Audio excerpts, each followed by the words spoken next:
L'État congolais n'a jamais vendu le port de Matadi, moins encore au groupe Bolloré Africa Logistics.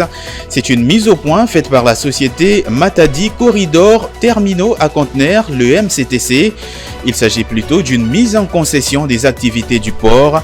Les détails à suivre dans cette édition du journal. Et puis, le gouvernement congolais affiche sa volonté de rendre opérationnelle la Caisse nationale des péréquations. Objectif, renforcer la solidarité nationale et corriger le déséquilibre de développement entre les provinces. Dans ce journal, vous écouterez le ministre de la Communication et porte-parole du gouvernement, Patrick Mouyaya.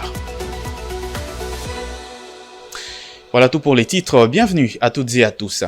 Tout d'abord, le président de la République, Félix-Antoine Tshisekedi, a inauguré le week-end l'hôpital militaire de la garde républicaine, moderne, avec une salle d'hospitalisation qui comprend 150 lits et une morgue d'une capacité de 80 places. Regardez.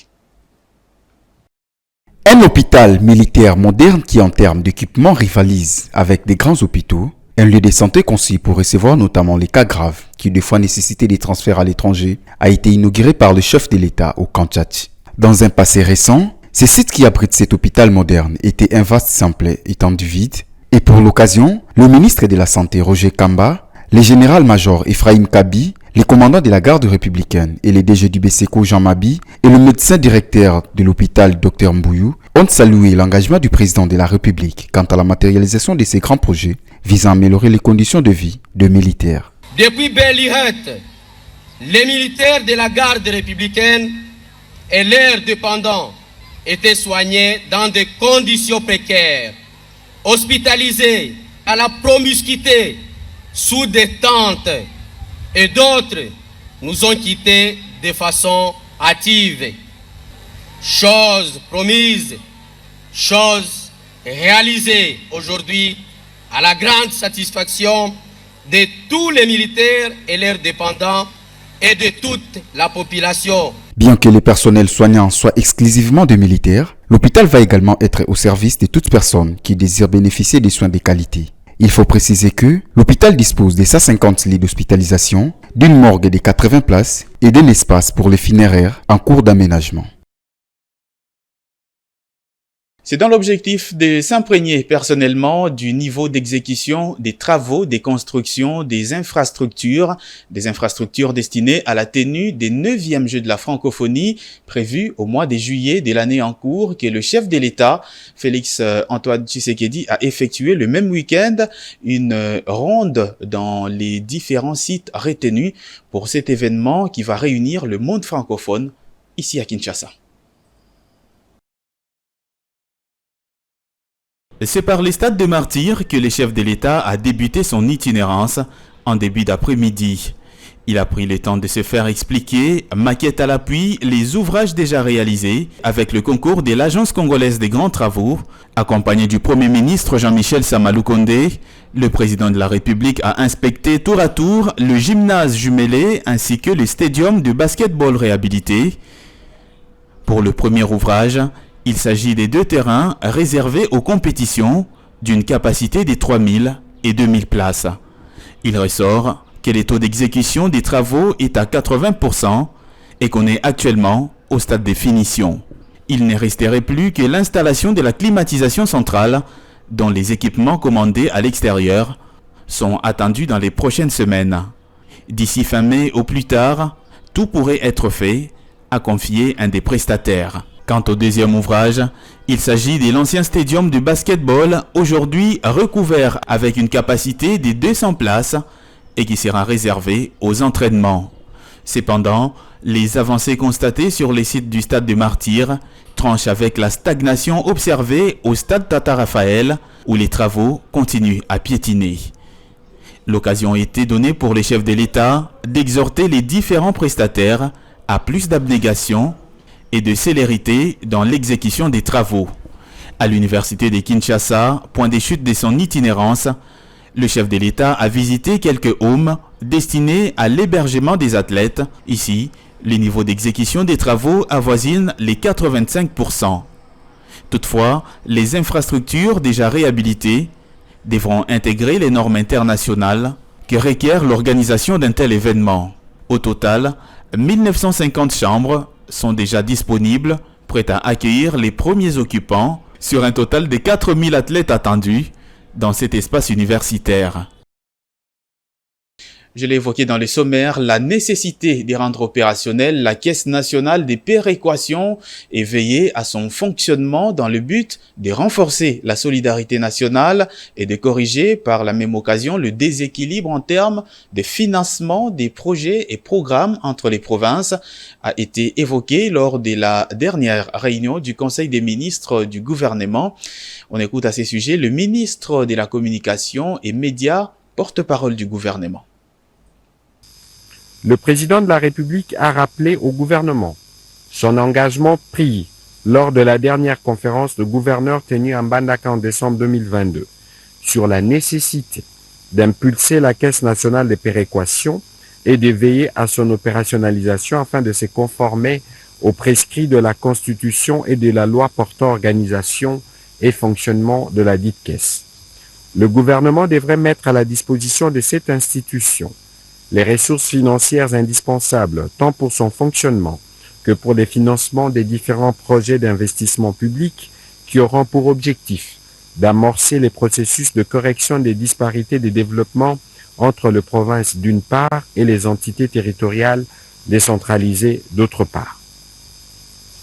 Pour le président de la République et dans le strict respect de la Constitution, la Caisse nationale de péréquation devrait sans relâche veiller à réduire les inégalités spatiales persistantes par marque de politique volontariste, à redynamiser les économies locales par la construction d'infrastructures publiques en soutien aux avantages comparatifs naturels du fait de la présence notamment des terres arables, de rivières et des cours d'eau favorables aux activités de pêche, à transformer les conditions et les cadres de vie de nos populations dans les zones jusque-là mal desservies par les infrastructures et les services sociaux de base.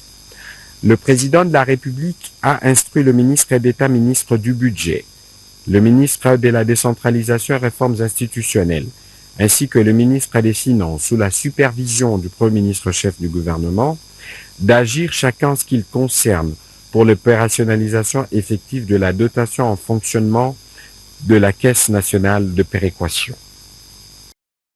Restons toujours en marge du Conseil des ministres du gouvernement. L'importance de lancer les travaux de construction de la route dite de la Passion, une route reliant la nationale numéro 1 à la cité d'Nkamba, a été soulignée. Ainsi, le président Félix-Antoine Tshisekedi exige le début des travaux dès le mois de mai de l'année en cours. Regardez le détail. Le président de la République a rappelé qu'au cours de la 90e réunion du Conseil des ministres, il a attiré l'attention du Conseil sur l'importance de lancer les travaux de construction de la route dite de la Passion, reliant la route nationale numéro 1 à la cité sainte de Nkamba.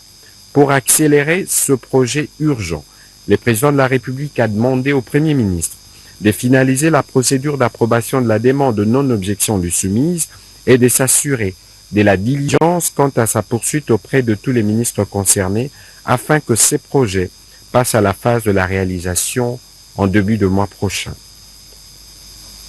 Dans la suite de la communication du président de la République chef de l'État, le Premier ministre chef du gouvernement l'a complété autour de quelques points, notamment il a remercié le président de la République d'avoir honoré la mémoire de Simon Kimbangu, ces vaillants fils de notre pays, dont le combat continue de servir de repère historique dans la noble lutte pour l'émancipation de l'homme noir.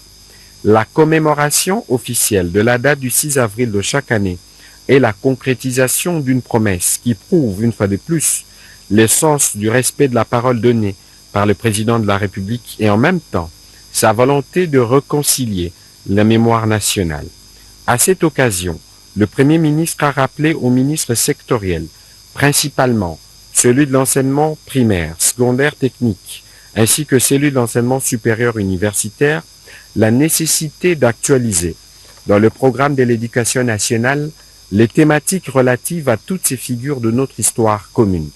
Dans la même perspective, se référant au programme d'action du gouvernement, il a attiré l'attention de la ministre de la Culture, Arts et Patrimoine sur l'urgence et la nécessité de poursuivre le travail de valorisation des sites historiques et de l'érection des édifices et mémoriaux. Restons dans ce même chapitre. Lors de la 93e réunion du Conseil des ministres, le week-end dernier, le président Félix-Antoine Tshisekedi a ordonné au gouvernement congolais de passer à la phase des réalisations du projet de construction de la route de la Passion, une route reliant la route nationale numéro 1 et la cité de Nkamba. À propos, les fidèles kimbanguistes approchés ce lundi saluent l'initiative du président de la République, Jonathan Bakele. Après l'instauration de la journée fériée du 6 avril, en reconnaissance au combat du prophète Simo Kimbangu, le président de la République Félix-Antoine Tshisekedi a insisté sur le lancement de travaux de la route de la Passion qui mène à la cité kimbanguiste d'Nkamba. Cette route, qui est d'une grande importance, facilitera l'accès à ces sites et des échanges économiques favorisant ainsi son développement économique. Les fidèles de la communauté religieuse kimbanguiste se disent satisfaits. Le colatango ekoki epai ya président de la République Antoine Félix Tshilombo ye azumokano ya kosala nzela wana ye moko ayebi pona nini kosala yango. Chaque chose a son temps, dit-on. Il était temps pour que le président de la République s'investisse dans la construction de cette route venant d'Nkamba. On est très satisfait d'apprendre cette nouvelle, car à l'approche des festivités du 27 avril, on peinait pour emprunter cette voie. Or, cette voie ne sert pas seulement de passage pour les kimbanguistes, même les commerçants l'empruntent également. Non kaka ba fidèle kimbanguiste, ba commerçant ba okota jour au jour. Makala foi bima fufu foi bima, tomate foi bima, pilipili foi bima, ndunda foi bima, pondu foi bima. Mais ce bakute na nzela eza mabe biloko zo pola na nzela. Wa décision chef de l'État to sepe lango. To sepe lango mais to kosenga ke ezala pe réalité. Ezate ke ezala ka ya koyoka parce que eza première fois te. On est content de cette décision du président de la République. Cependant, elle doit être mise en application. Cette route est constamment empruntée par les commerçants qui s'en servent pour faire passer leurs marchandises. Si cette voie est praticable, les marchandises atteindront facilement la ville-province de Kinshasa. Au cas contraire, cela sera difficile.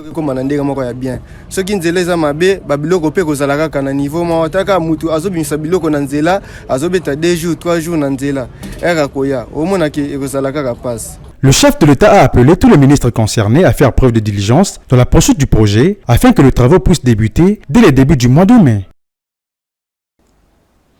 Les incidences économiques de la falsification des documents officiels constatées par les autorités publiques ont été largement détaillées par un spécialiste des questions économiques ce lundi.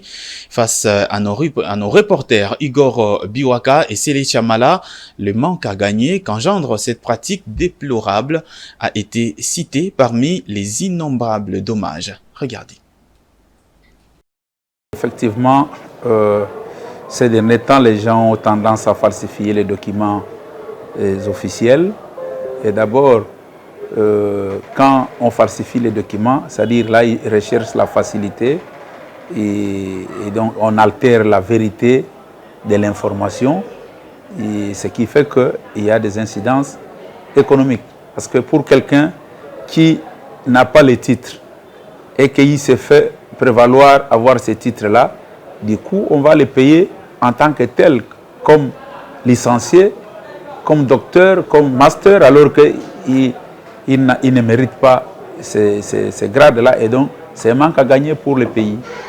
C'est un manque à gagner pour le pays. Moi, je pense que ce genre de pratiques, il faut vraiment, à tout prix, bannir et puis faire un effort pour arrêter ces gens-là et les punir sévèrement pour éviter que ça puisse se répéter. Le faux et l'usage des faux, si vous regardez très bien, désigne toute altération frauduleuse de la vérité dans le but de causer un préjudice à un tiers. L'usage des faux est le fait d'exploiter un faux en toute connaissance de cause sans l'objectif d'avoir le même effet qu'avec la pièce originale. Pour pallier à ces problèmes-là, il faut dans un premier temps que la justice fait son travail pour réprimer, c'est-à-dire punir sévèrement les auteurs. Parce que si les auteurs sont punis, et vous allez voir que prochainement, il ne va plus répéter le même acte. Je l'ai évoqué dans le sommaire de ce journal, la République démocratique du Congo n'a jamais vendu, cédé ou privatisé le port des Matadi ou son terminal à conteneurs qui reste une priorité exclusive de l'État congolais.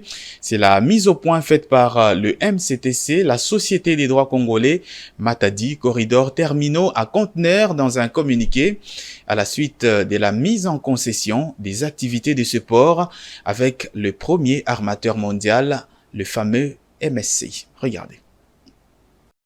À la suite de la récente mise en concession des activités conteneurs du port public de Matadi, la société Matadi Corridor Terminaux à conteneurs, MCTC en sigle, précise que la République démocratique du Congo n'a jamais vendu, cédé ou privatisé le port de Matadi, ou encore son terminal à conteneurs qui reste la propriété exclusive de l'État congolais. À travers cette concession, la société MCTC bénéficie d'un droit restreint à la seule manutention des conteneurs sur un espace géographique limité dans l'enceinte portuaire de Matadi. Le communiqué précise également que la société ex-Bolloré Africa Logistics est totalement étrangère et n'a aucun droit sur cette concession. Bolloré Africa Logistics n'a jamais été impliqué dans les discussions et négociations qui ont conduit à la signature de cette concession portuaire. La société précise que l'accord a été signé entre le gouvernement de la République démocratique du Congo et un consortium comprenant le premier armateur mondial exploitant plus de 60 terminaux de conteneurs dans le monde, le groupe Méditerranéen Shipping Company, MSC en sigle. Le MCTC rappelle également que depuis la mise en service commercial d'un deuxième terminal à conteneurs privé à Matadi, la SCTP a perdu 75%. Cette perte d'activité a entraîné une baisse significative de ses revenus et par voie des conséquences, un manque d'investissement dans les infrastructures et les équipements qui ont fortement pénalisé la productivité et les performances du terminal qui aujourd'hui n'a plus qu'un seul et unique client.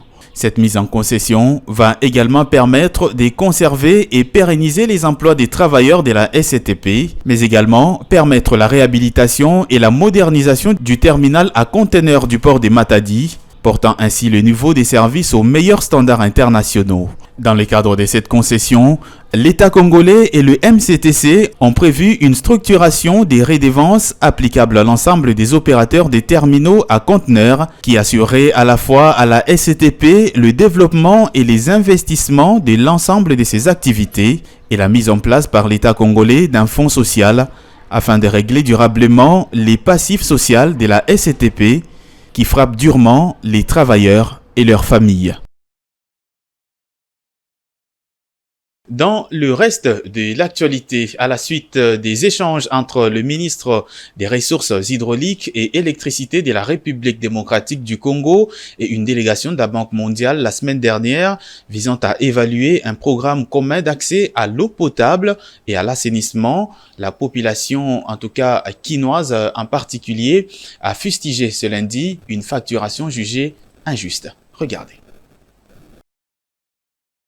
Bien que le gouvernement fournisse des efforts pour accroître la desserte en eau potable, quelques problèmes parallèles persistent, comme la facturation qui n'est pas parfois équitable selon certains consommateurs quinois. Dans certaines communes de la ville de Kinshasa, comme ici à Lingwala, la population insiste sur cette question des facturations de la régie des eaux, mais dit constater une desserte régulière. Nos robinets sont munis des compteurs, mais la régie des eaux n'envoie pas ses agents pour prélever des indices. Elle fixe sa grille tarifaire sur base des simples estimations, sans envoyer ses agents sur terrain.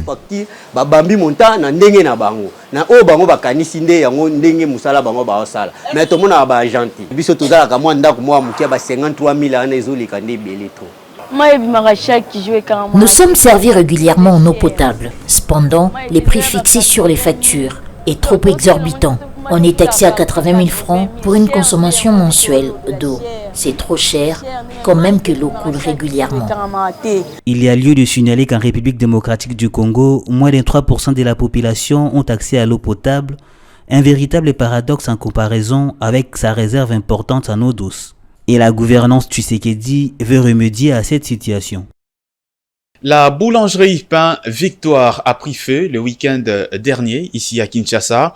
Et réagissant ce lundi à cette situation macabre, les vendeuses des pains de cette boulangerie appellent les autorités de cette usine à trouver rapidement des solutions. Juvette Mbelou et Jires Loutete pour les détails. Biso toza na pasi, toza na souci, kanga journée courant na biso eziki. Tande tozo nyokoma, banda tongo tiere oyo, na fandi na koteka lipa koni oyo, eza lokola musapi ya mwana muke. Tomesani na kanga journée azolesa bana Congo mubimba, bao sepela, tande to terengana. Banda 4 heures, biloko eto kokate, bato baoli aka atika balia. Souci na biso ezali, babongisa groupe na biso lipa na biso ezonga normal babongisa mbangu ata ti mercredi jeudi tozwa lipa tozokokate Pain Victoire ezwi pani ya courant problème pesa yango ya makasi te ezwi pani ya courant wana e privé biso na misala bazobongisa sala ezonga nango bien tozokotalisa mingi na Youssouf na makasi oyo biso toyebi comme ezwi pani ziko mesana koteka ko privé biso tamboye exemple biso passe basta l'effort bazongisa ngo semaine en tout cas to banda activité na biso to mesana pa ko la Pain Victoire. Et place à présent à la revue des presses et c'est avec Juvette Mbelou.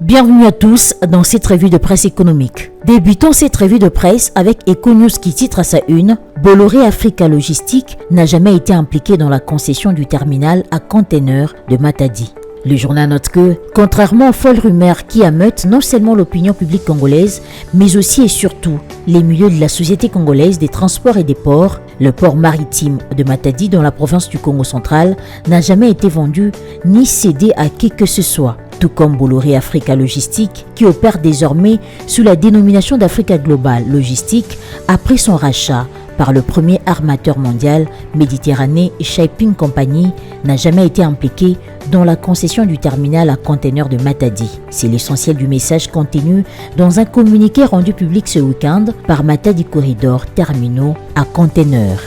Pour couper court à toute déformation de la vérité, le communiqué précise « La société ex-Bolloré Africa Logistique est totalement étrangère et n'a aucun droit sur cette concession. Bolloré Africa Logistique n'a jamais été impliqué dans les discussions et négociations qui ont conduit à la signature de cette concession portuaire. D'ailleurs, l'accord des concessions a été signé entre le gouvernement de la République démocratique du Congo et un consortium comprenant le premier armateur mondial exploitant plus de 60 terminaux à conteneurs dans le monde, les groupes MSC Méditerranée Shipping Company. Poursuivons cette revue de presse, toujours avec Econews qui titre « Finances publiques, des grains de sable dans la machine de mobilisation des recettes au premier trimestre 2023 ». Si l'année 2022 a été celle de tous les records dans la mobilisation des recettes, ce n'est pas le cas pour celle de 2023 où la machine de mobilisation des recettes présente quelques signes de faiblesse depuis le mois de janvier. Le tri-hebdomadaire note que si la panique n'a pas encore gagné le secteur, les tensions sociales dans les 3 régies financières nationales de la République démocratique du Congo, à savoir la DGI, la DGDA et la DGRAD, expliquent en partie les contre-performances dans la mobilisation des recettes courantes. Vendredi, en Conseil des ministres, le ministre des Finances Nicolas Kazadi a fait le point de la situation des finances publiques pour le premier trimestre 2023. S'agissant des recettes, le ministre des Finances note que celles mobilisées du 1er au 31 mars 2023 sont de l'ordre de 1217,4 milliards de francs congolais sur les prévisions des 1384,1 milliards de francs congolais, portant ainsi le taux d'exécution à 88%. Les journaux indiquent également qu'il y a une bonne raison de s'inquiéter et le ministre Nicolas Kazadi en est bien conscient. Pour améliorer le niveau des recettes, le ministère des Finances compte sur les conclusions des différents dossiers des contentieux en cours et les régies financières, ainsi que sur les retombées des missions mixtes de contrôle de la Direction générale des recettes administratives, judiciaires, domaniales et de participation dans les secteurs des mines et de l'environnement. Terminons cette revue de presse avec Africa News qui titre également à sa une 33,356 milliards de francs congolais réclamés à Denis Kadima. Les ex-membres du bureau et de la plénière de la Commission électorale nationale indépendante, CENI, ainsi que leurs collaborateurs continuent de réclamer à Denis Kadima 24 mois d'arriérés de leur salaire et leur indemnité de sortie. Ces derniers déplorent les non-respects des engagements pris par l'actuel président de la CENI depuis sa prise des fonctions dans le sens de s'impliquer afin d'appuyer ces arriérés des salaires évalués à plus de 33 milliards de francs congolais. Dans un mémorandum, ce collectif d'anciens membres de la CENI affirme disposer des informations fiables selon lesquelles le gouvernement instruit par le chef de l'État Félix Tshisekedi a mis depuis 5 mois déjà à la disposition du président de la CENI les fonds destinés à payer tous les arriérés de salaire. Refusant de courber les chines, ces ex-membres de la centrale électorale appellent Denis Kadima au sens humain élevé afin de comprendre que nombreux parmi ces anciens membres de la CENI croupissent actuellement dans une misère indescriptible par manque des moyens financiers alors qu'ils ont rendu service à la nation pour une réussite technique et totale des élections. Le reliquat des salaires réclamés à Denis Kadima couvre la période de janvier 2020 à octobre 2021 et des indemnités des sorties en faveur de l'ex-personnel de la CENI, des anciens membres du bureau et de la plénière ainsi que leurs collaborateurs. Fin de cette revue de presse économique. Merci de l'avoir suivi.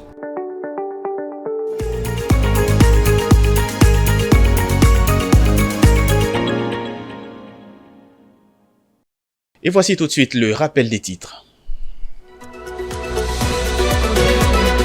L'État congolais n'a jamais vendu le port de Matadi, moins encore au groupe Bolloré Africa Logistics. C'est une mise au point faite par la société Matadi Corridor Terminaux à Conteneurs, le MCTC. Il s'agit plutôt d'une mise en concession des activités du port. Les détails, vous les avez eus dans ce journal.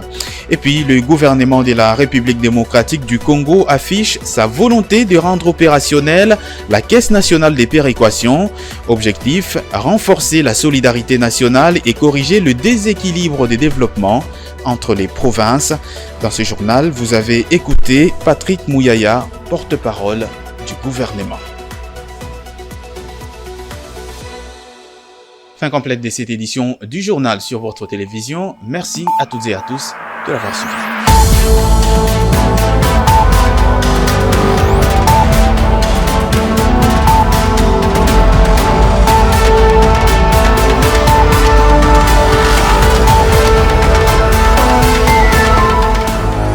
Dans une sphère médiatique, essentiellement tournée vers des contenus généralistes, où l'originalité n'a plus sa place au chapitre, où le secteur de l'économie et finance, pourtant poumon d'un État, sombre dans les oubliettes, voici enfin Ecofin Télévision.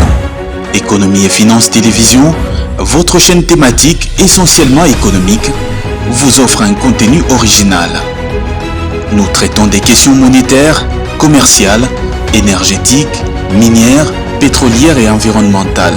Notre créneau, vous proposer des informations, des analyses, des perspectives et prévisions économiques. Ecofin Télévision vous permet également de comprendre la coopération entre les États et les institutions, sans oublier l'épineuse question de la dette.